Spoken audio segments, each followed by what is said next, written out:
वित्त मंत्री ने बजट पेश कर दिया है और बजट में कई सारे ऐलान किए गए हैं। टैक्स उसका एक बड़ा ऐलान है जिसमें टैक्स की लिमिट को बढ़ाकर कर दिया गया है कि 12 लाख तक की इनकम पर टैक्स जीरो होगा। लेकिन इसके अलावा भी कई ऐलान हैं जो शेयर बाजार से जुड़े हैं, इकोनॉमी से जुड़े हैं। इस पूरे बजट को समझना जरूरी है ताकि हम बाजार में अपनी स्ट्रेटजी बना सकें और ये सोच सकें कि अब इन्वेस्टमेंट किधर करनी है, कैसे करनी है, कौन से सेक्टर्स को चूज करना है और कैसे इकोनॉमी को समझना है कि इकोनॉमी आगे किधर जाने वाली है।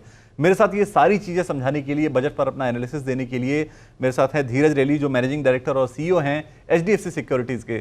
सर, बहुत स्वागत है आपका एनडीटीवी प्रॉफिट हिंदी पर और बहुत शुक्रिया आपने समय दिया। मैं पहला सवाल आपसे जो पूछना चाहता हूँ बजट को लेकर, जो आज बहुत बड़ा ही कॉमन सा सवाल है, सब पूछ रहे हैं कि बजट कैसा लगा आपको। बाजार के लिहाज से आप अगर बजट को देख रहे हैं तो क्या क्या आपको बजट में लगा इस बार? फाइनेंस मिनिस्टर ने अपना 8th कंसेक्यूटिव बजट दिया है इस बार। उनका एक्सपीरियंस और उनकी पकड़ इस बजट पे दिख रही थी। 75 मिनट्स की लगभग की स्पीच में उन्होंने बहुत सारी डिटेल में कवर करी। मैं कहूँगा बजट बहुत ही संतुलित, सकारात्मक और व्यवहारिक था। बिल्कुल। जो सबसे इंपॉर्टेंट ऐलान अगर मार्केट के लिहाज से देखें सर, तो वो क्या आप कंसिडर करेंगे? क्या वो लोगों के हाथों में कंजम्पशन के लिए ज़्यादा पैसे जाना है या फिर और कोई ऐलान ऐसा है जो आप देख रहे हैं जो मार्केट के लिए काफ़ी पॉजिटिव रहा? अगर आप कैपिटल मार्केट्स के हिसाब से देखेंगे तो जो कोई चेंजेस उन्होंने बजट में टैक्सेशन से रिलेटेड कैपिटल गेन्स और एसटीटी में नहीं किया, आई थिंक ये एक पॉजिटिव है। इससे ये क्लियर होता है कि उनका कंटिन्यूटी पे फोकस है। So that way it is positive for the capital markets. जो बहुत बड़ा चेंज इस बजट में हमने देखा है वो है गवर्नमेंट की अंडरस्टैंडिंग पर। उन्होंने देखा, क्या कहते हैं, लास्ट 2-3 क्वार्टर्स में कंजम्पशन स्लो हो रही थी, पर्टिकुलरली जीडीपी ग्रोथ में हमने देखा Q2 में कमती आई। तो वहां एक बहुत बड़ा संकेत क्लियर था, क्या कहते हैं, कि क्या गवर्नमेंट इस कंजम्पशन को, अर्बन कंजम्पशन पर कुछ ऐसा काम करेगी जिसको रिवाइव किया जा सके।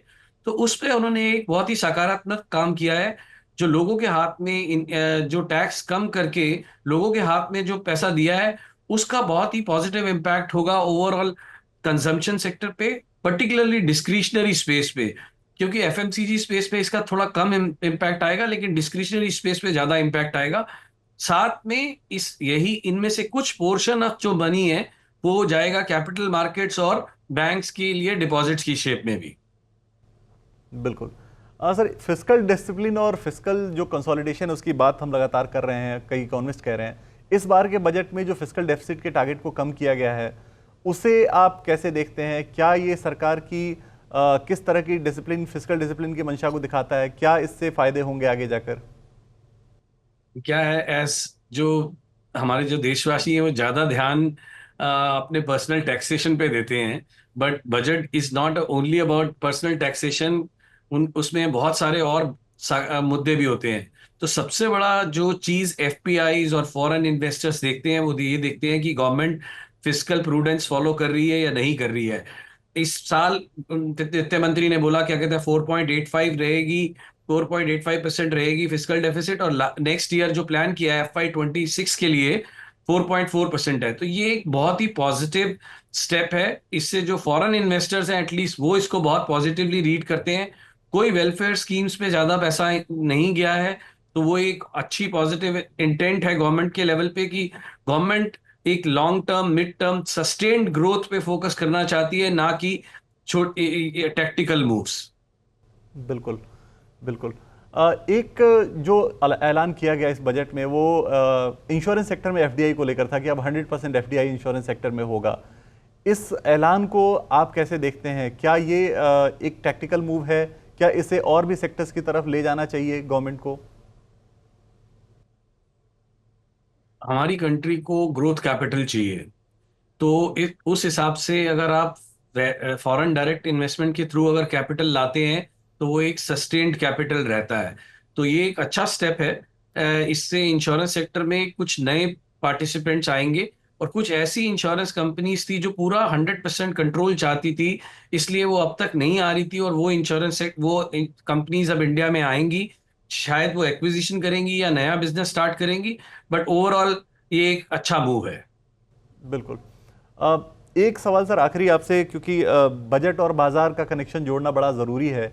तो इस बजट के बाद अब क्या इन्वेस्टर्स को मार्केट में पूरी तरह से जाना चाहिए कि हाँ अब हमें डरने की जरूरत नहीं है, अब मार्केट जो है वो यहाँ से आगे की तरफ ही जाएगी, क्योंकि ऑलरेडी रिकवरी हम मार्केट में देख ही रहे हैं और बजट भी पॉजिटिव आ गया मार्केट के लिए।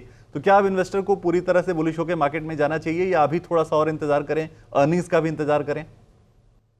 जैसे हम इस कैलेंडर ईयर में एंटर किए तो बहुत सारी अनसर्टेनिटीज थी कि यूएस इलेक्शन के आउटकम के बाद क्या होगा, बजट में क्या आने वाला है, अर्निंग्स Q3 की कैसे दिख रही है, क्या स्लो डाउन जीडीपी में कंटिन्यू रहेगा। I think most of these issues have been now behind अस।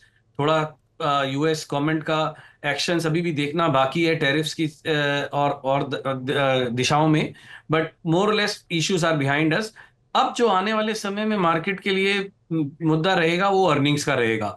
मेरे हिसाब से Q4 और Q1 ऑफ नेक्स्ट फिस्कल से आपको अर्निंग बेहतर दिखने लगेंगी, और जब आपको सेकंड हाफ में एक क्लैरिटी आएगी कि earnings growth is about 12 to 13%, वहां पर आप देखेंगे क्या कहते हैं मार्केट में ज्यादा रुझान आएगा इन्वेस्टर्स का। मेरा ये सजेशन है इन्वेस्टर्स के लिए, स्टैगर्ड फॉर्म में एसआईपी करते रहें और अच्छी क्वालिटी कंपनीज में रिसर्च करके इन्वेस्ट करें। बिल्कुल। धीरज सर का ये कहना है कि जो भी परेशानियां थी अब वो पीछे जा चुकी हैं, अब ट्रिगर मिल गया है मार्केट को आगे जाने का, लेकिन अच्छी क्वालिटी के शेयरों में रिसर्च करके प्रॉपर तरीके से निवेश करें। अगर आप खुद रिसर्च नहीं कर सकते हैं तो निश्चित तौर पे फाइनेंशियल एडवाइजर्स हैं, आप उनकी सलाह लें, उनकी मदद लें, म्यूचुअल फंड्स हैं, आप उनकी तरफ जा सकते हैं, लेकिन रिसर्च करके ही निवेश करें। बहुत शुक्रिया धीरज सर आज समय निकालने के लिए और बजट के इंपॉर्टेंट दिन पर हमसे बात करने के लिए।